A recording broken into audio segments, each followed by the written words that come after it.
24টা ঘন্টায় তোমার সাথে আমি,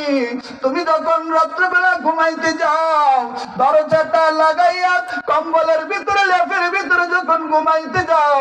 দুনিয়ার কোন মানুষ তোমার খবর রাখে না, দুনিয়ার কোন মানুষ তোমাকে দেখেও না। কম্বলের ভিতরে যাইয়া লেপের নিচে যাইয়া তোমার মোবাইল দ্বারা যে তুমি গুনাহ করো, এ যুবক ভাই ভালো করে শুনিয়ে লও,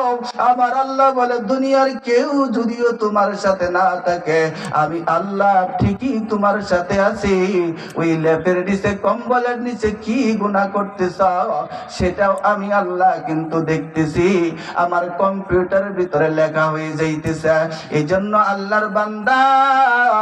আল্লাহ কুরআনুল কারীমে ডাক দিয়ে বারবার বলেছেন, ইয়া আইয়ুহাল্লাযীনা আমানু কু আনফুসাকুম